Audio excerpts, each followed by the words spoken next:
अस्सलाम वालेकुम वरहमतुल्लाहि वबरकातुहू। तो दोस्तों कैसे हैं आप सब? उम्मीद करती हूँ कि सभी खैरियत से होंगे। अल्हम्दुलिल्लाह मैं भी खैरियत से हूँ। मैं हूँ इरम ज़ेबा। तो दोस्तों क्योंकि बकरा ईद आने वाली है तो आज मैं आप लोगों को कुर्बानी के रिलेटेड कुछ अहम और ज़रूरी बातें बताने जा रही हूँ जो कि हर मुसलमान को मालूम होना चाहिए। कुछ लोगों को ये मसाइल ना पता होने की वजह से बाज़ मुसलमान जो कुर्बानी करते तो हैं फिर भी गुनहगार होते हैं, और बाज़ मुसलमान कुर्बानी नहीं करते हैं ये समझकर कि मुझे कुर्बानी नहीं करना है क्योंकि मुझ पर तो कुर्बानी वाजिब ही नहीं है, फिर भी गुनहगार हो जाते हैं। तो आप कुर्बानी कर रहे हो या आपके फैमिली में कोई कुर्बानी कर रहे हैं या आपके रिश्तेदारों में कोई कुर्बानी कर रहे हैं तो ये वीडियो आपके बहुत काम आएगी। तो वीडियो को बिल्कुल भी स्किप मत कीजिएगा और पूरी वीडियो देखिएगा, और आगे बढ़ने से पहले ज़रूर से वीडियो को लाइक कर दीजिए। तो बाज़ लोग बड़ी गलतफहमी का शिकार हो जाते हैं। तो दोस्तों ये कुछ ज़रूरी मसले हैं कुर्बानी के रिलेटेड जो अभी आप खुद भी समझ लें और अपने घर पे सबको समझाएं। तो पहला मसला है कि कुर्बानी कुछ लोग नहीं करते। तो कौन लोग नहीं करते? यानी कुर्बानी उन पर वाजिब हो चुकी होती है फिर भी वो कुर्बानी नहीं करते हैं। वो समझ रहे होते हैं कि हम क्यों करें, हमारे हस्बैंड ने तो कर दी है ना, हालांकि कुर्बानी उनके ऊपर वाजिब है। तो आए पहले हम ये समझते हैं कि कुर्बानी किन किन पर वाजिब होती है। तो देखिए कुर्बानी हर उस शख्स पर वाजिब होती है जो कोई भी साहिब निसाब हो, मतलब जो कोई भी शख्स साहिब निसाब होगा, चाहे वो मर्द हो या औरत हो, कुर्बानी उस पर वाजिब होगी। तो अब सवाल आता है कि साहिब निसाब किसको कहा जाता है, ठीक है। तो आए मैं आपको मोटा मोटा समझाती हूँ जिससे कि आपको समझने में आसानी हो। तो साहिब निसाब कहा जाता है कि वो शख्स जिसके पास 4 चीज़ें कलेक्ट करें। आप ये देखिए कि आपके पास गोल्ड कितना है, तो गोल्ड को प्लस कर लें। फिर ये देखिए कि सिल्वर कितना है, उसको भी प्लस कर लें। फिर बैंक बैलेंस आपके पास कितना है, चाहे वो कैश की शक्ल में हो या बैंक में हो या आपने एफडी वगैरह करवा रखी हो या जो भी आपने करवा रखा है, आपका अमाउंट कैश की शक्ल में जहाँ कहीं भी है उसको आप जोड़ लें। और अगर आप बिज़नेस करते हो तो बिज़नेस का कोई सामान होता है, जैसे कि आप कोई कपड़े वगैरह का दुकान लगा रहे हो या कपड़े वगैरह का बिज़नेस कर रहे हो, तो जितना भी कपड़ा आपके दुकान में या आपके पास स्टॉक मौजूद है वो भी प्लस कर लें। तो ये 4 चीज़ों को जोड़ने के बाद आप ये देखिए कि आपका टोटल अमाउंट कितना बन रहा है। फिर जो कुछ भी कर्जा है आप पर वो आप उस अमाउंट में से माइनस कर दें। तो अगर वो बचा हुआ अमाउंट साहिब निसाब को पहुंच रहा है, और साहिब निसाब कहते हैं जिसके पास इतना अमाउंट हो जितने रुपये में 52.5 तोला चांदी आती है, तो वो शख्स कहलाएगा साहिब निसाब। और जो शख्स साहिब निसाब है उसके ऊपर कुर्बानी वाजिब है। अब कुछ लोग तो वो है जो साहिब निसाब तो हैं लेकिन वो अपने आप को साहिब निसाब समझते ही नहीं है, या फिर वो ये समझ रहे होते हैं कि मेरे अब्बा ने कर तो दिया, मेरे बड़े भाई ने कर तो दी कुर्बानी, मुझे क्या ज़रूरत है करने की। और जैसे कि हम औरतें समझती हैं कि मेरे शौहर ने कर तो दी तो मुझे क्या अलग से थोड़ी ना कुर्बानी देने की ज़रूरत है, बस घर के तरफ से तो एक ही कुर्बानी होती है ना। तो देखिए दोस्तों ऐसा नहीं है, ऐसा बिल्कुल भी नहीं है।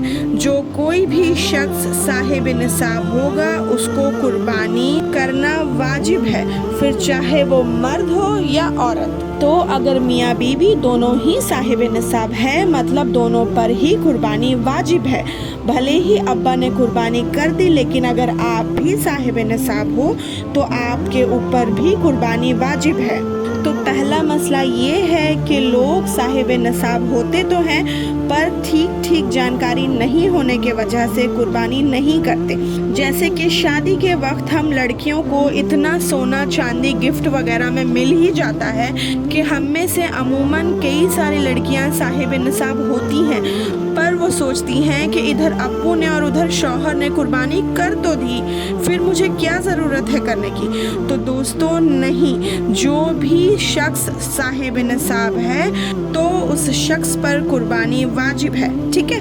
तो अब दूसरा मसला ये है कि आम तौर पे लोग ऐसा समझते हैं कि मेरे अम्मा के तरफ से इस साल मैं कुर्बानी करवाता हूँ क्योंकि पिछले साल मैंने अब्बा की तरफ से करवाई थी, फिर अगले साल मैं अपने तरफ से करवाऊंगा। तो ऐसा लोग समझते हैं, हालांकि वो कुर्बानी करा रहे हैं लेकिन कुर्बानी उनकी नहीं अदा हो रही है और कुर्बानी करने का सवाब भी उन्हें नहीं मिल रहा है, क्योंकि सही मसला उनको नहीं मालूम है। अगर आप साहिब निसाब हो तो आपके ऊपर कुर्बानी वाजिब है, अब्बा साहिब निसाब है तो अब्बा के ऊपर भी कुर्बानी वाजिब है, और अम्मा साहिब निसाब है तो अम्मा के ऊपर भी कुर्बानी वाजिब है। तो कुर्बानी जो है ना एक ऐसी इबादत है जो हर साल अगर आप पे वाजिब है तो हर साल आपको अदा करनी पड़ेगी। ऐसा नहीं है कि पिछले साल अब्बा के तरफ से करवा ली तो इस साल अम्मा के तरफ से करवाता हूँ, मैं तो अगली साल करवाऊँगा, ऐसा नहीं चलेगा। कुर्बानी जिसके ऊपर वाजिब होगी उसको हर साल अपने ऊपर से अदा करना है। कई सारे लोग कहते हैं कि अरे यार अच्छा नहीं लगता कि अब्बा की तरफ से नहीं होगी, अभी हमारे अब्बा अम्मा हैं तो इस साल मैं अब्बा की तरफ से करवा लूँ, अगली साल मैं अपनी तरफ से करवा लूँगा। तो देखिए दोस्तों, ऐसा नहीं है। कुर्बानी एक इबादत है, कुर्बानी अगर आप पर वाजिब है तो आपको अदा करनी है। हाँ, अगर आपको अल्लाह ने दे रखा है तो आप अपने अब्बा की तरफ से करवाएं, अपने अम्मा की तरफ से करवाएं, लेकिन पहले अपना वाजिब अदा करने के बाद। तो बात समझ में आ रही है। तो अब तीसरी बात ये है कि कई लोग हमें से ऐसे सोचते हैं कि कुर्बानी करना है घर में तो हैवी बकरा लेके आना है। तो हम लोग घर में 4 भाई हैं तो हम चारों ही पैसे कंट्रीब्यूट करके, पैसों को मिला करके एक भारी भरकम सा बकरा लेके आएंगे। तो इस तरह से भी कुर्बानी अदा नहीं होगी। अगर 4 भाई हैं घर में और चारों भाइयों के ऊपर कुर्बानी वाजिब है तो चारों को अलग अलग अपनी कुर्बानी करनी पड़ेगी। अगर एक छोटा पूरा जानवर नहीं कर सकते तो एक बड़े जानवर में हिस्सा ले लो, लेकिन ऐसा नहीं चलेगा कि एक छोटा जानवर में पैसे मिला करके चारों भाई मिल करके एक जानवर ही ले आए और अब पूरे ख़ानदान की तरफ से एक कुर्बानी होगी। तो पूरे ख़ानदान की तरफ से एक कुर्बानी नहीं होगी, जिसके ऊपर कुर्बानी वाजिब होगी उसको ही कुर्बानी करनी होगी। हाँ, अगर आप लोग के फैमिली में कई सारे लोग हैं जिन पर कुर्बानी वाजिब है और आप लोग सब एक साथ करना चाहते हो तो उस सिचुएशन में आप लोग बड़ा जानवर ला सकते हो और एक एक शख्स की तरफ से एक एक हिस्से के हिसाब से कुर्बानी कर सकते हो। तो उम्मीद करती हूँ कि मैंने ठीक तरीके से आपको मोटा मोटा समझाने की कोशिश की है और आप लोग अच्छे से समझ गए होंगे। और इंशाल्लाह ताला जिन जिन पर भी कुर्बानी वाजिब है हम सभी लोग इंशाल्लाह ताला इस साल कुर्बानी अदा करेंगे और अल्लाह से दुआ है कि अल्लाह हमारे कुर्बानी को कबूल करे और हमें कहने और सुनने से ज़्यादा करने की तौफीक अता फरमाए। आमीन या रब्बुल आलमीन। और अगर वीडियो में हमारी मेहनत अच्छी लगी हो तो वीडियो को ज़रूर से लाइक कर दीजिएगा और कमेंट सेक्शन में हमारा फीडबैक ज़रूर से दीजिएगा। ऐसे और भी इन्फॉर्मेटिव वीडियोस के लिए हमारे चैनल को सब्सक्राइब कर लें। तो बस खूब दुआएं करें और हमें भी दुआओं में याद रखें। अपना खूब ख्याल रखें। अल्लाह हाफिज़।